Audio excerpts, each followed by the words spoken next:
Welcome to Classic Game Room. There's few things in life more rewarding than shooting zombies, which is what you'll be doing a lot of in this game. It's Sega's The House of the Dead, the first one, on the Sega Saturn.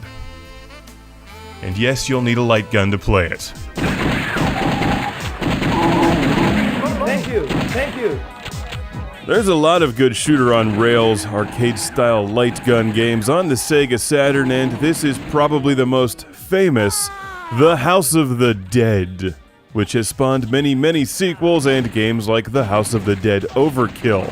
The original was released to the arcades in 1997, and this is a 1998 release for the almighty Sega Saturn, played with the bright orange Sega Stunner.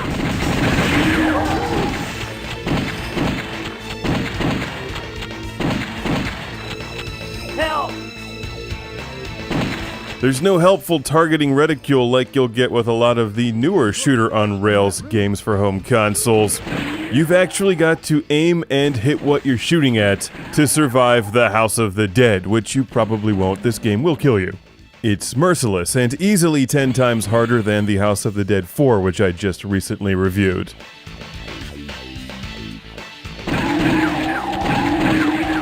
For those interested in this masterpiece, you will need an old-school CRT television like the one seen here to play it. No, kill me. This version gives you a few different modes of gameplay, the original arcade mode as well as the Saturn mode, where you can choose one of the several characters in The House of the Dead, each of whom has some different firepower and health options. At certain points, you'll be forced to sit through some annoying loading screens, but for the most part, this is a really nice release for the Sega Saturn. And while Sega has done a nice job keeping the House of the Dead series alive and current with new releases and arcade games, there's just something special about playing the first one and finding out how hard this game really is.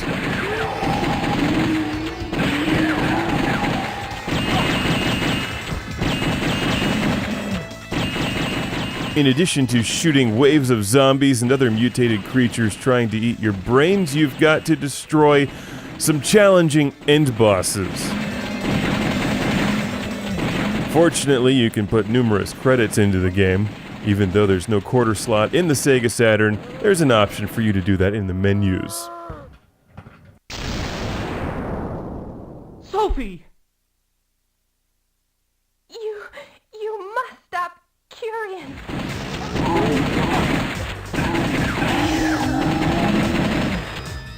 Just getting a headshot isn't enough. Frequently, you've got to tear these zombies to pieces before they go down.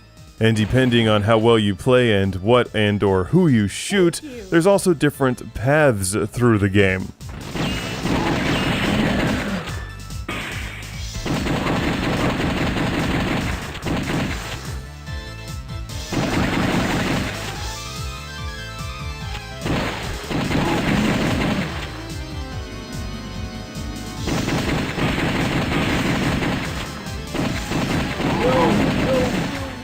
Sorry, my bad, I was aiming for the other guy, but you know what? It's your fault for being there in the first place. Well, I'm more familiar with The House of the Dead 2, which I find to be a more polished and funnier game. This one is just demoralizing. Even holding the gun up next to the screen won't save you. What you need to do is play The House of the Dead over and over and over again until you memorize it and perfect your aim. It always plays the same, so it's just a matter of hitting what you're shooting at, but that's a lot easier to say than it is to do.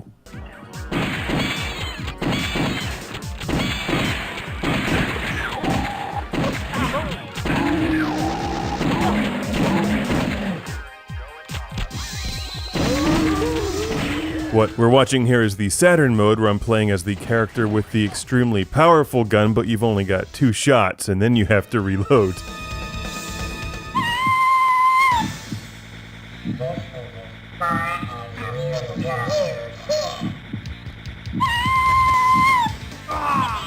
This game doesn't give you a machine gun and a shotgun or grenades to start with. It makes you work to get through the House of the Dead. which of course gives it tons of replay value because you'll have a hard time beating it. Ideally, you'll play with a friend. You can play a 2-player game, get 2 stunners, and go at it. And you can play with the Saturn gamepad, but why would you?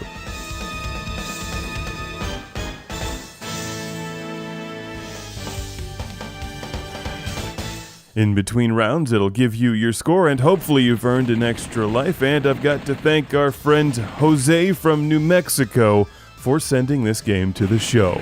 It's the very first The House of the Dead, and one that you must own if you're a fan of the series.